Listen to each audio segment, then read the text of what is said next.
We're on camera. Oh my God. Hello. Hello. Hello, everybody. You good? Is everyone's mic working okay? Yeah, I believe so. It's a mic, yeah. Yeah. It's a mic? We sounded Camera's good. good. We sounded good. Okay. Oh, thank you for the reposition. Thank you. Yay. So this is the part where they take all the old people and they let us start talking, so all of you all go to sleep. Why they put us on at midnight. And read your bedtime stories. Get comfy. Exactly. Right now they're, woo, it's floating around. Nikki. Can you tilt it down slightly? And then we can put that at the bottom, you know what I'm saying? Take it, yeah. What do we? Put that there. You know what I'm saying? And then we can tilt the camera down a little. Oh, sorry. You know? I thought you were mimicking. I was talking to you. Oh. There we go. And then that can be like a good size. Yeah, that's nice. Cat, what do y'all think of that? Does that look good? Can y'all see that? You see my leg. The slides are going to be tiny, which may be a problem. Could we flip the two images, or is that? Oh, that's better. Oh, yeah. That's nice. That's good. Is that legible to chat? That's legible to me. Embiggening. There we go. Embiggins us all. Ooh, okay. The magical backroom Yes. people are doing like all the Lean cool on it. stuff. Yo, Oh, hey. Can we get a heck yeah in the chat for Kiwi, who is killing it doing AV right now? Yeah, we did the thing we're not supposed to do and just gave them a live, hey, change this stuff. Yeah, we're like, yo, you figure it out. So sorry about that. I'm going to move my mic. There might be some noise for a bit here. So for the first half of this Kiwi, it's going to be mostly the slides, and then in the latter half, it'll be kind of discussion. Let me tell the chat that too. So what we're going to do is we're going to go through a bit of a presentation on stuff about furry history. This is a presentation I've been working on, and we're going to go over that. And then we want to kind of like take questions from people, because a lot of us have been around for a lot of things. I was around, one of the people that helped started Anthrocon. I've helped run conventions. I've been on stage at conventions. I've run websites and forums. I ran macrophile.com for many years. Do you want to introduce yourself? No. No? Susan over here, Sue Deer over here has also run conventions. And she's been a professional artist. She has worked at, oops, someone's clicked for it.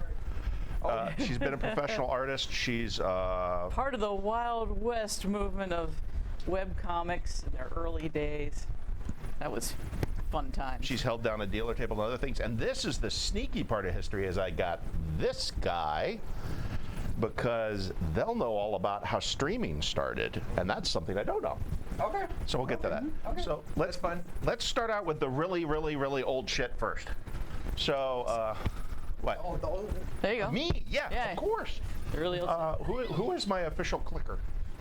We got to click it right here. Oh, is that what that is? That's clicking. Let's see if it works. Oh. Should we go forward back? Try again. Forward is to the right. Oh. You got it there. Try it again.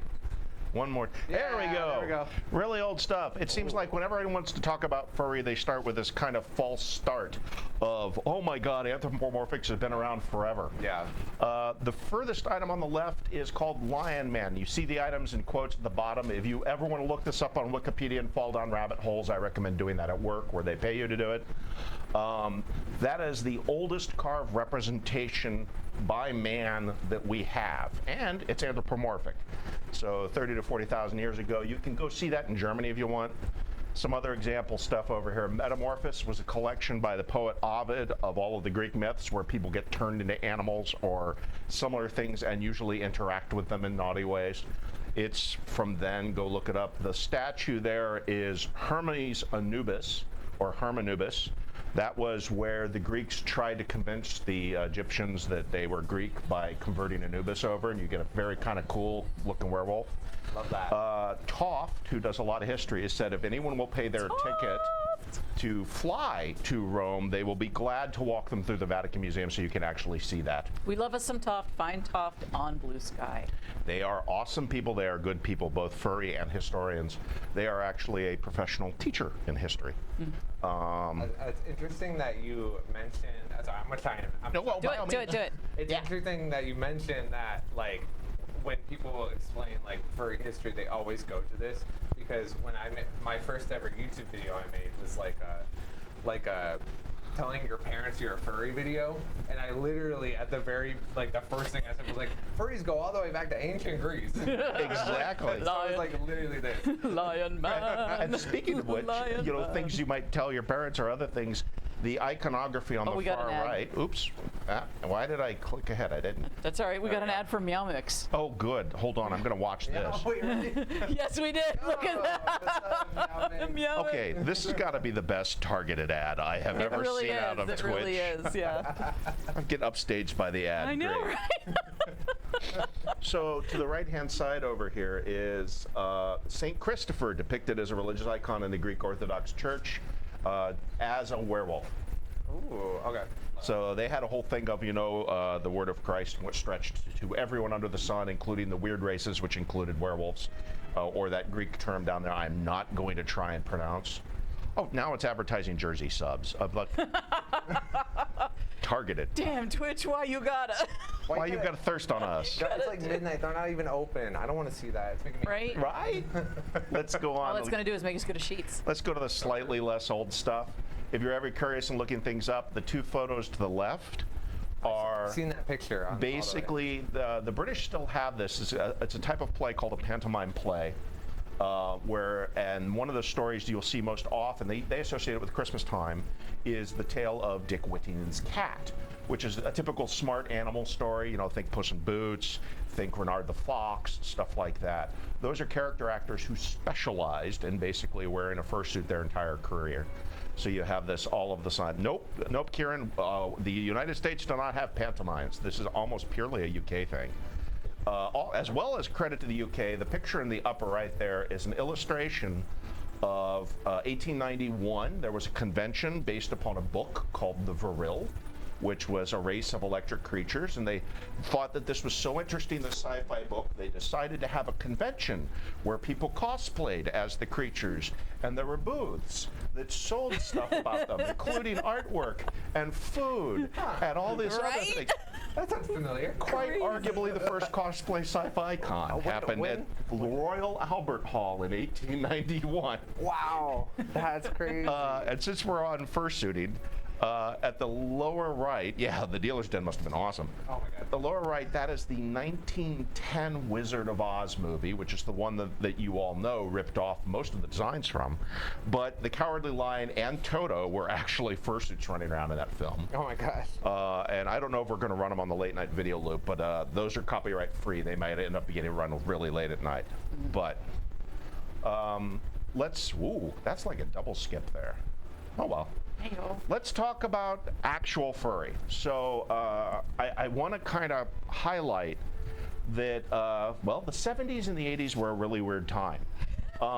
They started to allow people to get experimental in main media. These are all movies with the exception of the one underground comic in the upper right. If you've watched any of these, and these are Twice Upon a Time, Wizards, Last Unicorn, Watership Down, Heavy Metal, and Fritz the Cat, they are all alternative in very ways. This is like the cinematic version of underground comics, which is what Zap is up there. They explored a lot of things, sexuality, all kinds of weird things. Wizards is a story in the lower left that inspired a lot of alternative comics. It's a post-apocalyptic world. They used rotoscoped World War II animation they were fighting against in a wizard world. It's actually really interesting.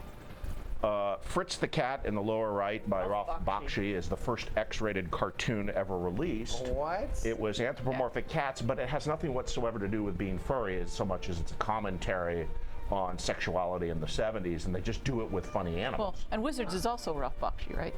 Wizards was Ralph Bakshi as well, and he had a lot of touch in those things. You can watch all of these things if you want. These are all videos you get. I encourage them. Some of them, like Twice Upon a Time, are just surreal. Some of them are very much children focused. A lot of us were ruined by Watership Down being incredibly graphic for a kids movie. Yeah. And you think it's just bunnies, but no. Anyway, the reason I want to say this, in this kind of ethos where you had alternative comics happening and you had people encouraged to try new things, it was the first time where people literally did that. And so you had folks that were chasing down, they were fans of things like what they called funny animals, and they started making their own comics. Well, there we go. So back to furry. you start to get people doing that. And these are people who are in the industry, and probably one of great early examples and one of a great turning points to say, where did furry start? You can point to Omaha the Cat Dancer. This is a comic that first appeared in APA, an Amateur Press Association, in 1976.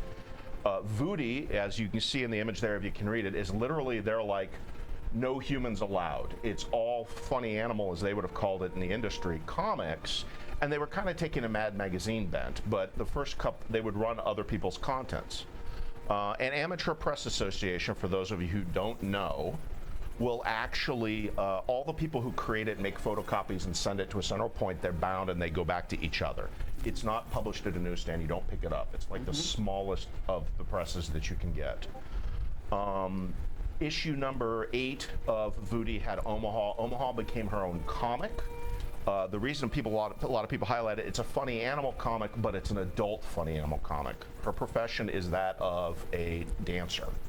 And that's not the main focus of it. It's very much a life strip thing. It was in comic form from 1984 off and on, clear up through 2006. But this is the sort of content that was at the beginning of furry. The funny thing I like to point out is they made they put together a record LP in 1988 of songs based on the series. That's actually the first furry music. Wow. It beats everything else Modern by day, a couple yeah. years. That's so interesting. Yeah. Again, wiki it, Omaha the Cat Dancer if you want to do it. I kind of love that they called it the funny animal fandom. That's so fun. That was kind of the term that was used professionally in comics for, the talking animals. It was the funny animal stuff. And actually, I'll reference that later. To use the term furry versus funny animal was a fight. There's kind of a horrible PhilCon video from about 1996 of the furry panel that was there, where you could, then it has like Speed, it has Jim Grote, it has Joe Strike, all these folks who were artists at the time in the fandom. And one of the questions that comes up is, Jim Grote says he doesn't like the term furry, he likes the term funny animals. And someone in the room, who to my ear sounds like a young Uncle Kage, says, well, even when they're not funny. And he didn't take that very well. So, but yeah, that was an early fight and controversy. Let's see, moving on. So let's get into what you did in the pre-internet or not. Before we had the old internets, most furry fandoms were starting to organize and put stuff together on BBSs. Proto-internet things like Fidonet. You see down there a somewhat racy ad for a BBS. Oh, my batteries are done. You keep talking. Oh, okay. Here's my mic pack. And then it would appear in Usenet groups. Do I need to stop talking while you're changing? We can get you on another one. Oh. It'll be there in like 20 seconds. Okay. Cool. Pre-internet. That's crazy. This is like a world of furry I've never lived in. Oh yeah. Yeah. So like that's like gonna be. This is really interesting. We live. Yeah. Thanks for putting up with the battery change stream. We'll be along in just a moment. Are those URLs? Actually, those are Usenet news groups. Usenet news groups it was a way to post articles, basically a chat group. You could post and read back and reply to each other. And they were designated with periods in between.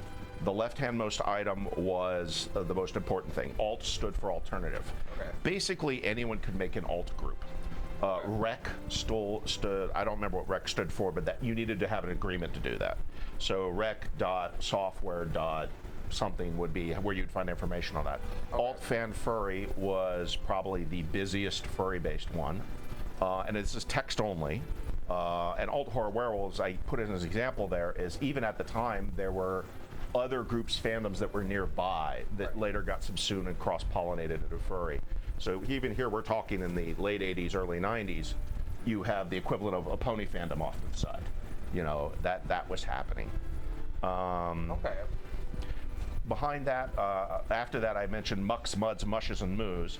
Muds, multi-user dungeons, were text mode-based games that think if you had only a text mode version of World of Warcraft, that you could go and do things, walk room to room, attack things, interact with other people. That's what it was. The picture in the upper right, you're looking actually at a login Oh my gosh. on a VT terminal to Furry Muck. Furry Muck is still up, but what happened is Muck was not a mud, it was less muddy, that's why it was a muck. And it was designed mostly for social interaction. So you could walk around a rooms, people would be in there. The room would have a description. If you looked at individual characters in the room, they would have a text description as well. And you were sort of forced to create a character on here. You had to come up with a species, you had to come up with a description so that people could look at you. And so people would make versions of themselves on this. And that's where a lot of, when I started to join the fandom was at.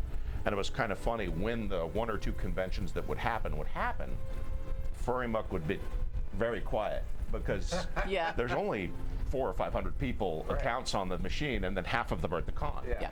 Right. Yep. The other thing. Such a small fandom back then, like only a few hundred. Yep.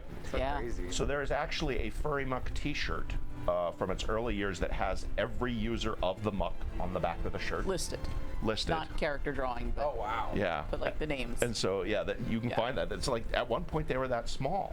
And you would also see at conventions, there would be an internet room because not everyone could afford internet, but you could also check in, and so you could log onto the Muck. And a lot of times you would leave page mail, which is a message that would wait for the person of, hey, I'm at the con. What room are you in? And We're it's having a room party this night. Blah, It's blah, the blah. exact same problems you have right now. Yeah. I'm at AntherCon and I have 73 brand new Telegram rooms. Yeah. What the fuck? You didn't have this. No. This was in the internet room, Yeah. Oh my god. looking like that. Yep. So like, So you would like go to it's like how they have like board game rooms now and Yeah. stuff. Like, did they have like computer rooms? Yeah. They would literally have Oh, a computer wow. room. yeah. Okay. Imagine having to walk around without this Yeah. Can't- and be able to be in contact with your friends. Yep. Like, How do you do it? Like. well, between this and actual like physical bulletin boards that they would put out Yep. in the hallways, Oh, and you could wow. pin your messages and say, "Hey, we're having a party over here. Okay. I'm so and so. I'm in this room over here. Where are you? So and so." Yep. Oh my god. It was- It's such a different time. But you were dealing with a much smaller population in the hotel. Yep. Right. And so it wasn't as wild spaghetti kind of deal. Yep. So, I listened here, Furry Muck on Squirrel Hill. The actual first physical location for the long time where the Muck lived after it was no longer being illegally hosted on university machines was in a house on Squirrel Hill in Pittsburgh. And so literally when AntherCon moved to Pittsburgh, it was sort of, some of us were kind of laughing like, oh, we've gone full circle. We're right back where we started.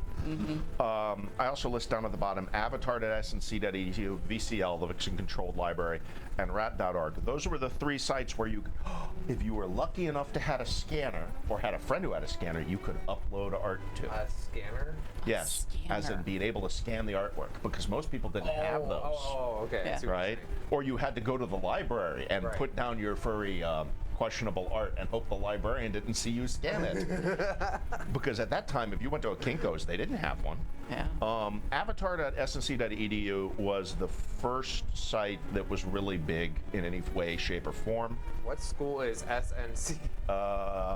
South Carolina. No, it's St. Louis something or other. It was, you had a bunch of these sites for that. I think Avatar.snc.edu was a FTP site. It was not a website. However, that site disappeared and moved a couple times, and recently Cheetah, who runs Eurofurence, got a hold of the last backup copy of it and has put it back up on a German site. So you can go look at like the entirety of furry art, you know, all 27 meg of it That's Yeah. so cool. back in the day. Yeah.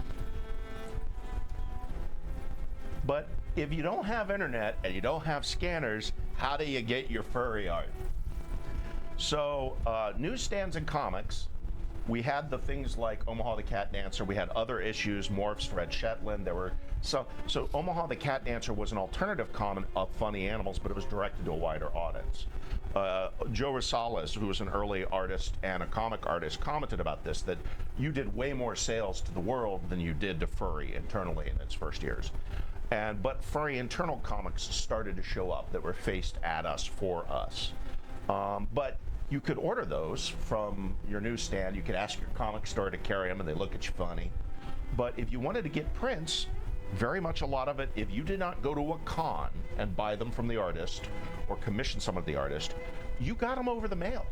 In the right-hand side there, that is about a 1996 sheet that Ken Sample mailed out of, if you like these preview icons as prints, send X money to this address with this, circle the sheet, send it back, and he would mail it back to you in a plain brown envelope, to get your furry art. And even here, Terry Smith was one of the very early, these two illustrators, Ken Sample, Terry Smith, carried so much early fandom content that even then, they're giving you their P.O. box ahead of anything else. Wow. They have a couple of emails down there, sure, but they're giving you their P.O. box because everyone has to mail to get the stuff, right?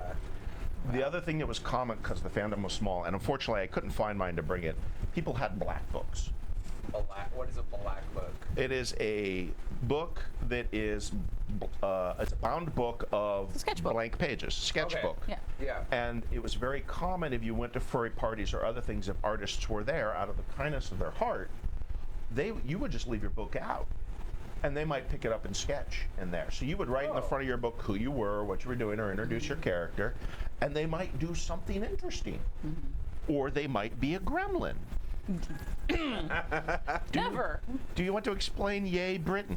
God, I knew you were going to ask for Yay Britain. So, one of the early Albany Anthrocons, it might have been 97, we had someone come in from England. And Anthrocon has typically been July 4th weekend.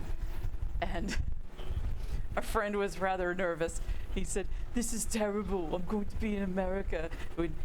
And it's July 4th weekend. You're all going to be like, yay, America. And I'm going to be over here like with a little cocktail flag, like, yay, Britain." And so we picked on him for a while, for a couple of years about that. When we moved to Valley Forge, when the con moved to Valley Forge, so I did have to draw in his sketchbook, and I took the first page, and I did draw him with the little flag, the Yay Britain. But we moved to Valley Forge later, and I followed up that sketch with a badge for him, where he was dressed in the typical Revolutionary War British red uniform, and he's panicking because he can't tell whether or not he's been shot, which was the point of those uniforms. But he's like, oh, bloody hell, have I been hit? I don't know. But yeah, I'm a little bit of a gremlin. Yeah. Well, and she put this, Sue is an excellent artist, and she put this Yay Britain at the front of his book. Yeah. And he came by your desk later. Yes, and many people had decided to also draw that. He's like, thank you very much. Thank you very much. Can I have you make it really fast? Okay. Real quick. All right. Uh-oh. What have you done? All right. In the meantime, I want to say thank you to Blake for the raid. Welcome, everybody. We are currently doing Furry History. We're learning a whole bunch of stuff about furry in like the 90s and 2000s and 80s, and it's super interesting. Like, right now we're learning about like how artwork used to get sent in the mail. Yeah. Like that's so fascinating. And sketchbooks. Yeah. Black books. Like, that's so cool that people would just like leave their books out and like. Oh yeah, Right. and often it just started with like, you didn't even have to know how to draw then. Yeah. It didn't even matter because you were just with your friends, and you just throw your book on the table. Yeah. And whatever you got, you know. I love that. Just seems so fun. Yeah. And like I love like I love like the tight knitness of that. Yeah. Like sometimes I kind of miss that, like from my like early days in the fandom, like how it felt so tight knit, and like that trust. That's why I love going to smaller cons now too. Yeah. Like I love Anthrocon, and I love what we've built. At the same time, I really do like going back to smaller cons. Yeah. And just kind of hanging, and it's a vibe. Definitely. Like I want to check out like Anther Ohio again. Yeah. Like that's a fun one. Yeah. I when I started going to cons, it was like a few thousand people, maybe like 3,000-4,000. Oh my God. Oh, how many were at your first con? I want to say it was like 150 people. 150? That's it. That's nuts. That's it. That is nuts. Because Albany Anthrocon was born out of a room party that got a little bit out of control. and so they had to get a hotel. That's so cool. It was weird. That is wild. Yeah. That's so wild. Because like now cons are like 15,000. Yeah, it's. I a think the little- last AntherCon was like 20,000 It or was something? well, they had a cap of like 20-ish thousand. Okay. That was like absolute max, but we did cut off. I think we reached our max, just about our max of like 18 and 600 and change. The round number is 20, Okay. but that's, you know, we're not going to get to that Yeah. because the fire marshal has said no, it's this. That is wild. Yeah, it's That a little is bit wild. nuts. It's a little bit crazy. It's crazy that we're at that point, like with Yeah. cons. It's cool though. Like it adds a lot of like, you know, I like to think about like the whole furry economy. You know, Yes. like there's so many new artists, new Yeah. fursuit makers and stuff. There's so many. It's Oh my god. It's so crazy. It is. It's just mind blowing. Yeah. Like I used to think about my parents being old enough to have seen the early-ish, like my grandparents saw the adoption of the telephone. Yeah. You know, the invention and the adoption of the telephone, Right. and now we have this. Yeah. And so for me, it's like seeing this many people come in, seeing all of these new artists, and I love that. And the evolution of fursuits even is just freaking Yeah, wild. that's something It's nuts. That's something I was actually going to ask you guys about when we got to the Q&A portion. Is like how you feel about how fursuits have like evolved. Because like when I look at fursuits from the 90s, it's so different. It is really crazy. different. And the thing to remember about those is that the person that was in that fursuit probably made that fursuit. Yeah. And like made it from nothing. They made it from carving their own heads. They made it from. They didn't have fans in them. Like Yeah. what was a fan? What did Right. you know? I don't know who it was that first went, hey, I can take this from my computer and stick it in there and I'll feel better, not Whoever die. it was, you're a genius. Yes, right? Genius. Sorry about that. The man Yeah. is back. All right, back to this stuff. We're just talking about fursuits. Oh, good, because we'll get to that. What time is it? I don't want to waste time. It is It's good enough, whatever. 12:30. Oh, we're on time. Well, 2 minutes shy of 12:30. All right, so cool. Black books. Yeah, Yeah. that was how people would, think about this. You would freely leave your most personal furry art out in a Yeah. room full of other furs, and someone would just draw on it and add to it. And also from the artist's perspective, just people would come by and ask you to draw. Yeah. You'll still see people bring them around to actually get commissions done on them now. But the whole freeness of it got destroyed by some people would show up with like 16 books and like, here, could you draw all my stuff? Or the book that's like this big, and you're like, they want the whole page, and I'm Yeah, like, the giant illustration. So I love a guppy at one point got one of those, and he just kind of drew the commission as normal, and then just like 4 lines out to the edge that were the perspective lines. And then the corner's like, I can't draw that big. Yeah. So yeah. But it was still very much a friendly thing of sharing this stuff around because, frankly, there was no really good way, other than going to cons, to get commissions. All right, next area. So I'm talking about cons. So where did furry cons come from? Sci-fi cons had the concept of tracks. That is, sci-fi cons and sci-fi fantasy cons were an amalgamation of multiple things. You might have Star Trek people there, you might have Tolkien people there, you might have some content you're interested in. These pictures here are out of a PhilCon, which is a General Sci-Fi Con 1992 con book. You know, you see they're talking about their guest of honor there, Boris Vallejo, the artist who is known for doing a whole lot of covers. Absolutely wonderful thing. The thing I like about them, with no other commentary, other illustrations in it are furry illustrations, because the furries were present at PhilCon. So the idea of a track was an area of interest. They would intentionally program everything, so if you were like really interested in like Star Trek, you could follow the Trekkie track and none of your content would conflict. You could just follow that throughout the day. And so when the furries started showing up in mass, that is, we were interested in this sort of content, they just put another furry track in. It's like, okay, this panel will be at this time, that panel will be at that time, and everything else. In some ways, these sci-fi cons would generate other cons. I referenced PhilCon, I'm familiar with it. I'm East Coast biased is where I grew up. PhilCon is what became Anthrocon. A lot of the furries out of there that were in that track became Well, it the begat. seed. It begat. It begat. The same way you could say DuckCon, who had a sci-fi track, begat MFF. Yeah. When DuckCon decided that they didn't like the furries, and the furries went, well, we'll go start our own con. DuckCon went out of business without the furries. Yeah. And similar things happened on the West Coast. Last con helped start what became Conference. So you have this concept of sci-fi cons already. And there were furries going to them. There was furry content. So let's make our own con. A lot of the furry content that was going on were the furry parties. That is, there'd be a room party at the con, or multiple room parties at the con, where aside from going to the con, you go and hang out. Nothing has changed. You still go to room parties. You still go hang out with your friends. Yeah. Someone might be playing video games. Someone might be doing, all kinds of movies. Someone else might be doing a root beer tasting, right? That'd be fun. The thing I that would do someone, that, yeah. we did that at one con. The things that people pointed out here, we would pin these up on a cork board, or you would paste these up in the lobby. Could you imagine nowadays putting your character and your room listed Right? in public open No. space at a con and be like, yeah, come on by. We're going to be there 8 p.m. Friday with booze, right? And if you want, a lot of this was just where to go hang out, meet people, and do things. Samara's going to do one. Yeah, we'll do one in Samara's room. Yeah, we'll have it Samara. We just won't tell them. And well, room parties are interesting. I was at a room party at PhilCon where we're all sitting there, we're having a Wait good for time. him to have a conniption. Wait, what am I doing? Yeah. What are we doing? Party at Samara's. We were at a room party and we're all sitting there, we're all having a good time. We would look over and there's a guy asleep. Yeah. And we're like, wait a minute.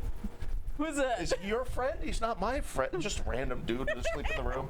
And then we went over, woke him up, and someone recognized him. We're like, oh, sorry for waking you up. Go back to sleep. Right?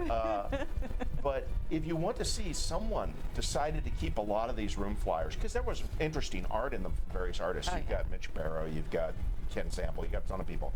That URL there, if you go over to conference, or you can just Google furry room party posters, there's like 50 or 60 of them there. These Yeah. things were kind of just ephemeral. You'll hear about an instance where people talk about the various sci-fi folks that didn't like us may deface these. There's been various rumors of this where they would go around and do that and stuff like that. And so sometimes people would convince you to go make your own con. But these were everywhere. The one in the lower right there, if you look at, is there was a furry room party at Comic-Con International. These were kind of all over, but that's wherever the furries were, we had parties. I love the top right. I love that art. Oh yeah, oh yeah. It's so Yeah. cute. Go have a look. There's a bit of everything. And I'm sure we got that from the Klingons. Yeah, The Klingon parties are famous. yeah. We borrowed a lot of our sci-fi Borrowed a heritage, lot from and the yeah, trailers. you could consider furries in many ways and how they interacted with the sci-fi con like being the Klingons. We were kind of our own group, and we were colorful. So eventually, someone goes with the idea, let's create our own furry con. And that's where Conference came together. Conference 0, as they call it, was sort of a private invite only, can we do one of these room parties as our own con? They did a test. The astounding badge price in 1989 to get in was $10. Wow. Pre-reg only. Oh my gosh. And you can tell the sci-fi heritage, they had art auctions, yes, much like sci-fi cons did at the time, but they also had a filking contest. Yeah. So filking is where you sing different lyrics to other stuff. Yeah, $10 whole, Gary. I know, it's amazing. Yeah, right. However, Conference $10 whole, 1, the good next deal. year was twice the price. I don't know many cons that have Yes. survived 100% markup. But very quickly, this kind of became a center point of the Furry convention convention universe. in this economy. That's the Conference 1 con book cover, by the way, and the back cover. You see the Conference 0 con book cover. And things already started to happen at conventions. YARF #1, YARF was a big furry-based zine, was launched at Conference 1. This was sort of the very first place to do it. But those of us who are on the East Coast kind of got stuck because it's a long ways to California when you don't have any money. But very quickly, we started making other furry cons. So you notice that was 1990. By about Conference 5, when people were through about their third or fourth major controversy in the fandom, there's always furry drama. we started to have other conventions started. And the next con that started was Eurofurence. As Team Future missed on their Jeopardy, the oldest active con is Eurofurence. 1995. And then eventually other cons started popping up really quickly. You had 3 or 4 pop up on the East Coast and then started adding. Conference East came and went in 2 iterations. Albany Anthrocon became Anthrocon. Conifer was around for a while, went away. Camp Farrell has, I think, gone away and come back. Further confusion very quickly behind. And so you started to get what I would call regional cons. The bric-a-brac you see here, that was how you applied to go to Albany Anthrocon. You had to mail it in. You had to write all your information and mail it in to a Yep. P.O. box, and they mailed you your registration Oh my back. gosh. Yeah. The Yeah, upper right up there is a metal medallion that you got if you were one of the super sponsors Oh, in that's Albany.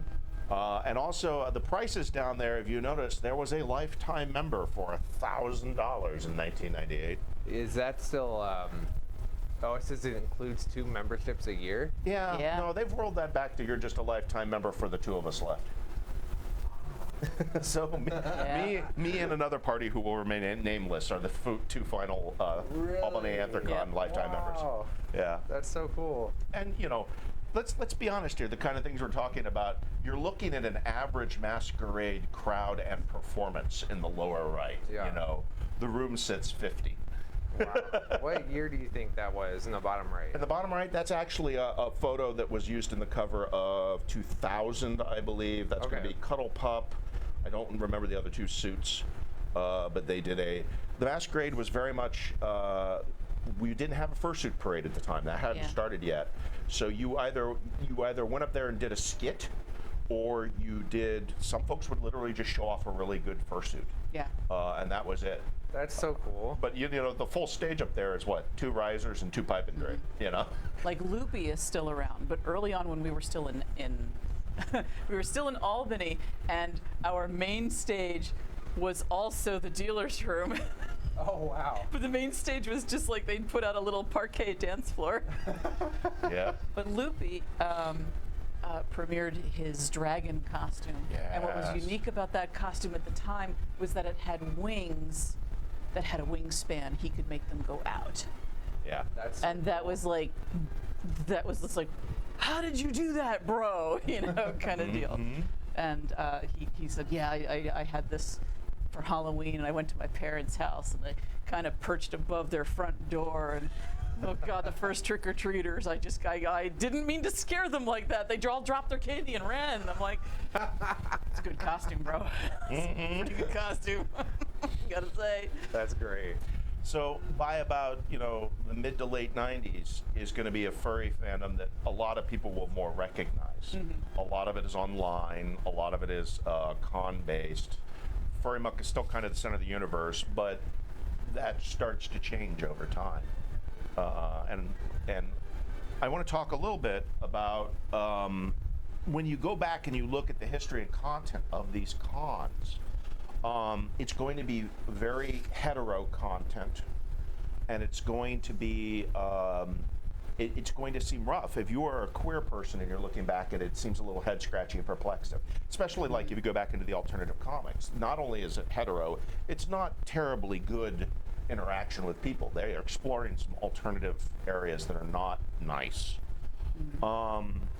And you have to remember, at the time when Susan and I were helping start Anthrocon, and this was in 1997, 1998, I was driving from a state that owning gay materials was illegal, Yeah. Oh, wow. much less printing, publishing, or selling.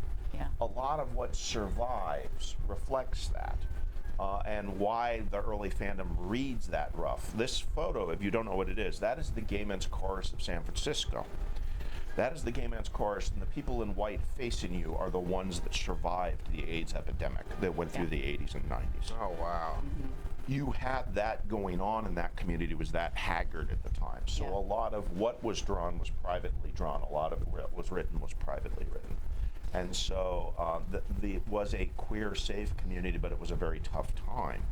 And you see some reactions in that.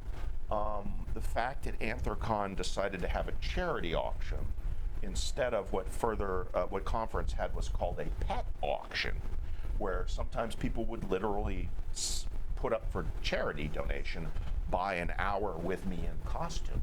Oh, wow. And that is not a good situation. A lot of the decisions you made at the time when running a con, especially if you were in Pennsylvania or further south, was I need to make sure I'm within the law, and I don't want a local news crew showing up at my front door because that is a bad thing. Yeah. So a lot of the world that produced this sort of AIDS epidemic also affected how cons were shaped early on. Yeah. I put the comment there, furry death at 30. I hear people say that, and I don't think they realize what they say. That's actually a quote of gay death at 30. And that was sort of a cynical thing during the AIDS epidemic. If you were continuing to be promiscuous up until the age of 30, you'd be dead. That was the line behind that. It's not a nice line. No. And it has nothing to do with being 30. It's actually how mortally bad it was at that time to be a gay person or a queer person. Yeah. And so, sometimes when you look back on the content, it is a little on the rough side, but Yeah. you have to remember the framework in which it occurred. It kind of shows us how far we've come Yeah. in such a short time too. Realistically, Yeah. that was 20, 30 years ago. That's really not that long ago. It was a Yeah. lot to build. And where we are now, we were in a better space, maybe even not better than today, but better than where we were. 10 years ago, we were better than where we were. Right. Yeah. And 10 years before that, we were a bit better than where. So it's been, this incremental Yeah. We are, building and Yeah. safety net. we are by no means perfect, and I'm not going to say that. Absolutely not, no. But we are far more diverse, we are far more open, and we're far more protecting than we were in our past. And I'm really happy with that. Yeah. I think that's wonderful. Absolutely. News to us. Yeah. We're almost out of the slides, and then we can get into questions, which will be fun. Now that I made you all depressed, I don't even remember what's next after No, this. it's good to add some nuance, Oh, God. Oh God, is this a timeline of cartoons? So, Oh crap! I was going to put together didn't tell me you things did in media this. content that would be furry crushes. And I started to do this, and then I found a graphic that has all of this for me. This literally, now you'll have to forgive it, some anime person put together. It's like a list of furry waifus. And it is, oh my God, Oh my so many years. I suggest you go Google it. We're going to start from backwards to forwards. You have everything Hey yo. down through 83. I can see Samantha from In the Furry.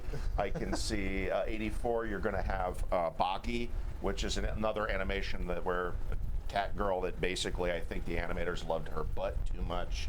And this keeps going. Yes, Nala. And Lion King, let's go. going. Oh my God. Oh my God, no! It gets more and more as time goes on.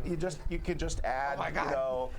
add Diane Foxington and everything we want to the end on this. We subsume so much content, even though we create our yes. Thank you, Kieran. Furry bait is as old as time.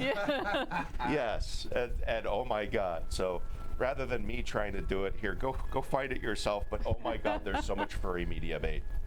All right. Past controversies. Oh God, do we really gotta? I'm just going to make a quick comment here. We're probably going to go by this slide very quickly. That there has been a lot of stuff. I've talked about furry animal versus furry, anthro versus plantigrade versus digigrade, centaurs, and I'm going to say drama is good. And I'm going to explain why I said drama is good. And while we're going over that, I'll go back and let you see this. The fandom is nothing but a regular influx of younger folks. The average age in the fandom at a con is in their 20s. And so there are people going to constantly come in the room and they have to learn what is furry, what do we define as what is acceptable, what do we define as what is not acceptable, and they're always going to push back and forth with that. So you're never going to escape that discussion. It's actually quite healthy when you talk of such things. And so I just want to comment, you're going to see drama. Don't be frustrated with it. It's always going to be there. And in some ways, it's a sign of healthiness. So I'm going to move on from that point and skip over the next slides. Huh. Nice. New tech. Who dat? Yeah, who dat? You start running out of images. New text, new slides. Furries have used all the tech. I mentioned MUX. I mentioned FTP servers. We started on the internet, and a lot of the people who were there on the internet, they were the creative people on the internet early on. So you get the idea of furries make the internet go. I think that's because we were there so early and we used so much of it. I say ISPs. Tigerden was an ISP before the White House had a web page. Websites and forums, we're running everything. I helped start the IRC network. You've already heard earlier tonight someone talking about YIFNet, which was the IRC network. Every instant messenger known to man has had furries on it. E-circles, live journals, Twitter, Blue Sky, Mastodon. Yeah, we make the internet go. I do like that someone pointed out that we're also a bellwether species. Yeah, MySpace. Are you top 5 on your MySpace? Yeah. They were saying that basically if the system was a healthy ecosystem, furries exist on it. But when it starts to go bad, like Twitter, furries leave.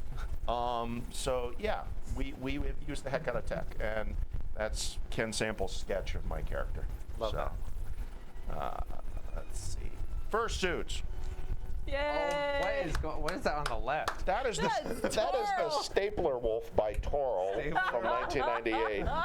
It is a giant mouth that he would nom people with. That's hilarious. He also made a giant paw. I wanted to do a lot more with fursuits, but I started to run out of time.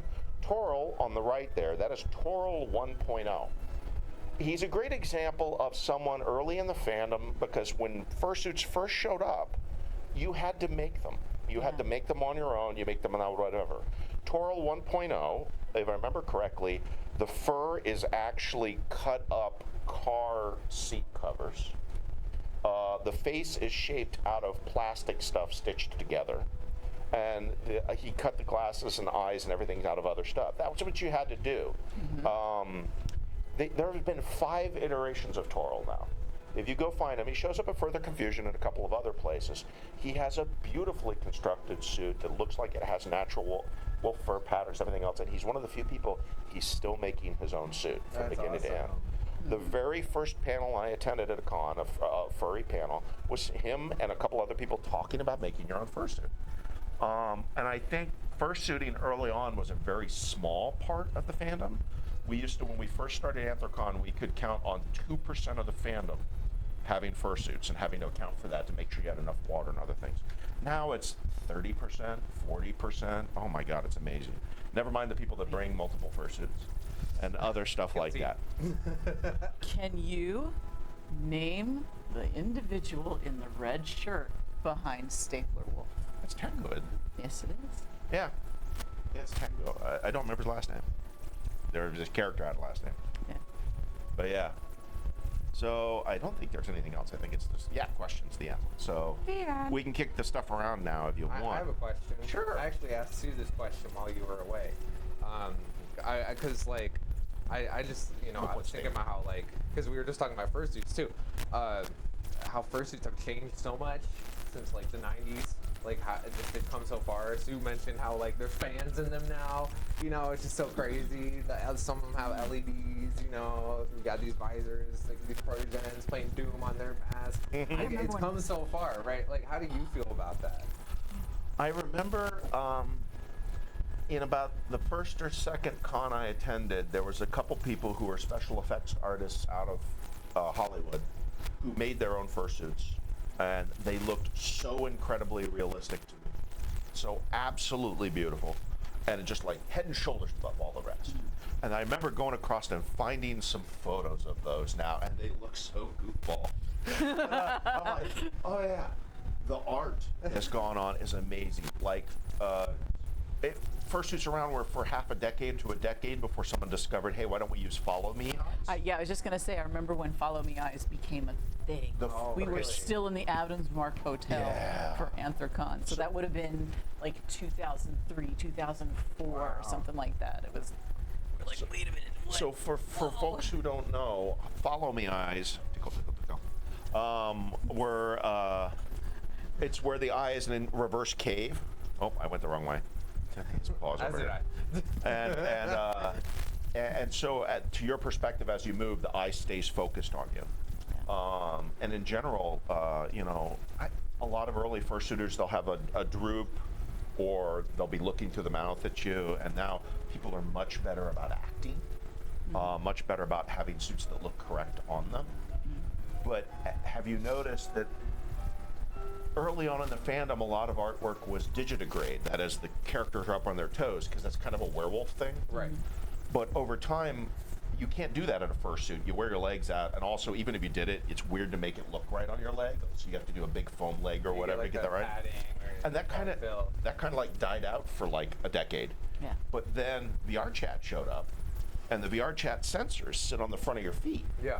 And so a digitigrade VR chat thing looks really good in movement. Yeah. And so now you're starting to see things that are creating art off of that and stuff, and so that's come back. It's like full circle. Well, it's different things have different influence. And So you mentioned earlier that like all these back in the 90s and 2000s, people just made their own suits. Yeah. Like when did fursuit makers start anything? Like when did companies start making it? So I remember the earliest people that you could commission suits for, Vince. But Tsukakawa? Is it Sugikawa or Izukawa? Or are you I wanna thinking say of Lance? Lance Izukawa. Lance Izukawa? Yeah, Lance Izukawa. So there were just like a handful of people that you Yeah. could commission a suit from, and even then the price, you know, it by today's standards doesn't sound like much, but at the time, you know, when you think about inflation, not that kind of inflation. It was still out of most people's reach. Yeah, it was far more likely that people would help you, teach you, and Yeah. you'd go to a class to try and figure things or God, repair things. Okay, so I was running programming for Anthrocon at the time, and so it was natural to have, you know, a head carving 101 class. Just all these things to help people learn how to make their own stuff. I think That's so probably cool. the point where I realized things had turned is when I started to recognize heads that were carved by Latin Vixen. They Yes. all, they don't look the same, but you can tell their style imprint is on it. And to realize just how many suits I was seeing with those. And it's like, oh, it's become a thing. Vince Suzukawa, by the way, is a comic artist. Lance Izukawa. is the maker. Yeah, some folks are agreeing on Latin yeah, Vixen. yeah. And yes, correct. Latin Vixen is still around and they're still still making around. stuff. Yeah. Yeah, follow me eyes are a very old classical sculpture technique and architecture. sure are. Oh, really? Yeah. Yeah, that's Oh, back yeah. to Greek classical Yep. times. Okay. And so, you know, it's interesting to see where people play with perspective and other things too. You're a very tall person. You can get away with even taller on top of you with ears and stuff. And you have to play with, you know, is the character, by making the head big and the body big, it looks chibi because there's only so many heads high. And that's a lot of things people didn't think about early on. They're very good at that now. Where was I? Arctic Deathwater, thank you so much for the raid. Welcome on in, everyone. Yeah. We're doing a little furry history. If you have any questions about what the fandom was like in the 90s, 2000s, feel free to pop some questions in the chat. We're doing a little Q&A session. Yeah. And we're also raising money for Papa Barks, exclamation Papa Barks, if you're interested in donating. Yes. We are raising money for the ALS United North Carolina chapter. So if you're interested, stick around and exclamation Papa Barks in the chat. All right, We do have a question here from Tango Bloom. How has the average age of furries changed throughout the years? Whenever I see older pictures of furries, everyone looks adult. But these days, the fandom seems to skew younger. Ooh, that's a good question. That's a great question. I think there's been a definite shift before and after pandemic. I think the pandemic had a lot of young folks poking around on the internet and finding furry, and we're still dealing Yeah. with that. Yeah. Early fandom, there were a lot of older professionals that were, you know, I can think of people like that ran the video room. Ray Rooney was in his 60s when it was only just a few people and stuff like that. And you would have people that had drawn comics for years and years and years. Yeah. But I think the big expansion was the college-age kids that had internet that would do that. And that's like the constant feeder. People get out of their house, they get to college, or they get a little bit of time away, and they start doing that. And Yeah. it blows from there. Like I was 25 when I found all this. Oh, wow, okay. Yeah. And you know, that's a little bit older nowadays. even for just finding it. Yeah, I think like with the internet, people find it so much younger now, and course. also I think, I don't know if this is accurate or not, but I'm pretty sure that like Gen Z is like a massive generation. Like there's so many of them. Like it's like boomers, how there's so many baby boomers. Like I think Gen Z, there's a ton of them. So I Yeah. think there's just like literally more people that exist, and since they're all like at that age bracket, all like on TikTok, seeing furries for the first time, they think it's cool. Like so many people are getting involved now. There's so much exposure now. Yeah, exposure. know. That's a good word for it. Yeah. And both Entos and Samaro are kind of talking in that direction as well. That it's so easy to have access to the internet now and find things like Yeah. the fandom. That we're seeing a lot more people come in. I don't think we've seen near the surge that anime got to deal with. When Adult Swim started running anime conventions took this hard dive where the average age went from like 20 to 18 to like 13. Oh, Yeah. wow. And like a lot of young folks. And I don't know if I'd be able to run a con like that. Frankly, too much of the content I enjoy and talk to people with and everything else is adult. I like to go have drinks, I don't know. I like to look. I like to drink and look at naked things. Yeah. I don't want to run a daycare. I don't want to have to be like, don't look at this. Inkblitz points out that Gen Z is the first generation to consider furry cool, whereas the millennial furry hate was strong. Oh, in the totally. 2000s. Totally. Yeah, when I was running the forums for macrophile.com, I can remember something awful, but God. intentionally went after to try and take my forum out. Yeah. Stuff like you get haters all the time, and that the most tedious things of It like, is, yeah. I'm gonna come here and post a That's ban. nice. Delete. Van. Right? It's just like, oh no, I had to click a button. Yeah, there certainly seemed to be a breaking point. I think it was when, I don't know, it was F-Chan or someone else, 4chan basically said, quit posting the furry hate shit, we're done with it. Yeah. And that definitely seemed to be a breaking point on the internet where everyone went, there's furries. Yeah. I mean, you could go look at Edgar. There's going to be, people post stuff that makes the front page of that's furry. It's like, they're like, okay, yeah, fine. Yeah.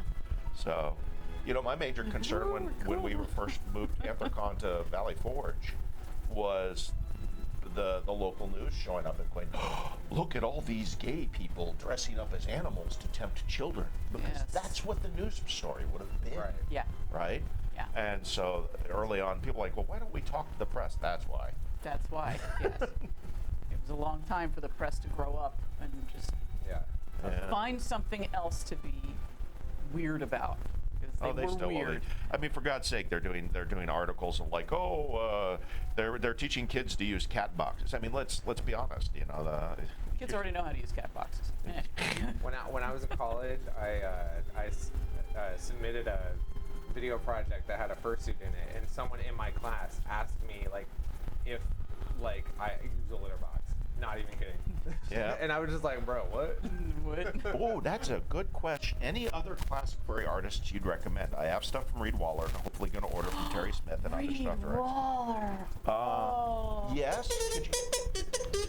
Donation! Is that $5 from Anonymous? Yeah. Thank you, Anonymous. Thank you. Thank you. Could you hand me that book? Absolutely. Reed Waller. Wow. Hold on, it's big.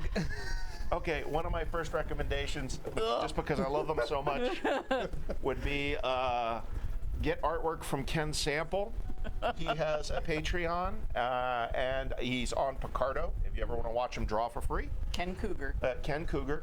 Ken Sample is he was there doing art all the way back at Conference Zero. He's the person, he's a person of color. He is a queer person. He invented the term fursona, and probably 90% of the paws designed out there copy him. Yeah. If you like that paw or macro, you know that. Wolf. He's the man. Wolf Kid is another wonderful artist. Joe Rosales is an artist who did a lot of comics. Is still around, available on Blue Sky. Joe Rosales did furry music. The Dirt Bombs, which is a punk band out of Detroit, has about 3 albums that their covers are them all as Yep. furries. It's all Joe Rosales art. It's all wonderful. Yep. And you'll see Mick Collins, who's the lead singer of the Dirt Bombs and the Gories and others, occasionally show up at furry cons. And I have tried for years to get them to play a concert at Anthrocon or otherwise. But the question is, would the con survive actual punk fans showing up? And I'm like, We're almost there. I mean, MFF survived having Insane Clown Posse's lead singer show up with his daughter. That was wild. And I have a photo of the Wi-Fi hiccup. I have a photo of him. What's his name? What's the name of the guy in Insane Clown Posse? Violent J. Yeah, I was gonna say Tenacious J, and I'm like, no, that's not the right. But Violent J. He had a fursuit made up with him, absolutely beautiful. But I have him. He's sitting outside of the room party where his daughter's having fun, and he has fallen asleep. Right, like this guy that does Insane Clown Posse concerts and outdoor venues and everything else is like a fursuit wearing a carpet wore him out. But what a great dad! Oh my God. Yeah. You know. This is really cool. Well, thank you so much for teaching me all of this. I'm happy to. I wanted to. When did we go to? Have we overshot? Yeah, we're 12 to 1. Oh, okay, cool. So we're about to switch to some more games. I actually don't remember what's Because I next. wanted to ask you. Time Splitter. Yeah. I wanted to ask you Let's do one more how question. did you get into streaming and how did streaming start? I came into Twitch late while they're moving cables anyway. But how did it all start? Well, I really started with like YouTube. Because YouTube is just I've always just been so fascinated by it. Like ever since I was a kid, I watched so much YouTube. I grew up on like Smosh. I don't know if you even know who that is, but they were like an OG like skit channel on YouTube, like from 2005. I grew up on that, so I always just wanted to be a YouTuber. And it kind of just ended up being like I was trying to do YouTube. I was trying to make videos and stuff for my whole teenage years. And then I just made a video on a fursuit, and then it's got like 10,000 views, right? And I was just like, all right, let me do more of this, you know. And so that's kind of just how it happened. It was really just like a bunch of circumstances that just kind of happened. You know, people just liked it, so I just kept doing it. Cool. So yeah, that's really all there is to it. Like, it's gotten so crazy because now there's TikTok and there's shorts. There's so many ways to make content. So it's just such It's a a little different. I Yeah, it's crazy. It's such a different landscape now. Yeah. It's like it's almost like impossible to keep up. But I don't know. I stay loyal to YouTube personally. I love Twitch. You know, I like streaming. I've had fun with it, and I love doing this. But you know, YouTube is where my heart's at. You know, like so yeah. I don't know if that even answered your question, but No. Oh, it did. Yeah. Well, it did, and it was absolutely fascinating for me because for a while I was out in Silicon Valley. I was heads down, kind of not up on what was current, and that's fine. I'm old. But I came back to the East Coast, and I'm like, we're gonna go do a whole bunch of things, connect with fans and other stuff. And I got invited to go play this gig with this guy from England or whatever, and Fox Amore, and he asks me, hey, I need you to pick up a keyboard. Right? Yeah. I bought a keyboard from someone. Okay. And they give me some address to go to, and I have to tell you, people would ask me this question of, do you know who Majira Strawberry is? And I'm like, what? That sentence to me, with no other perspective whatsoever, like, like, did you just have a stroke? you just said a bunch of and literally, I met Zombie and went and picked up the keyboard and stuff, and it was sort of like I was in the middle of having to drive another 4 hours. I'm like, yeah, keyboard, fine, whatever. She's like, oh, have you met my son? I'm like, no, I have no idea who they are. It was just like left. I felt so bad later. I'm like, oh, this is like a big deal. I am a complete idiot. So And that was when I think I remember you telling me this story before, and that was when my parents' dog got sprayed by a Yeah. yeah. Yeah. So Every you walked window in and and- door was open. It was just chaotic. We should have like the dog found a skunk. We're like, well, And that you sucks. While they're telling me this in the backyard, you can hear the dog not happy, Yeah. right? But you can smell the dog from in the house. Oh, yeah. Oh, yeah. Like, oh, it's been a day here. God. Let's go. Uh-huh. But yeah, that was good fun. Yes, that was a lot of fun. How we doing over there? Are you ready for games? Yeah, give us the high sign when you're ready to go, because we can vamp for hours. Yeah. Cool. All right. Well, All right. this is a lot of fun. It was. Yes, you guys. Thank you both for helping me out. I hope I didn't talk too much. No, I loved it. I learned so much. Honestly, like that was cool. cool. All right, cool. so we're gonna throw over to. Are we doing more Donkey Kong? They're doing time splitter. Splitter. I'm never gonna remember that, and it's not gonna matter. Oh, in an that hour. was the guy that I completely missed the question on. Yeah. Oh boy. Yay. Yay! All right, enjoy some Any other- games, y'all. Happening. Oh, I'm getting a pet. Aww,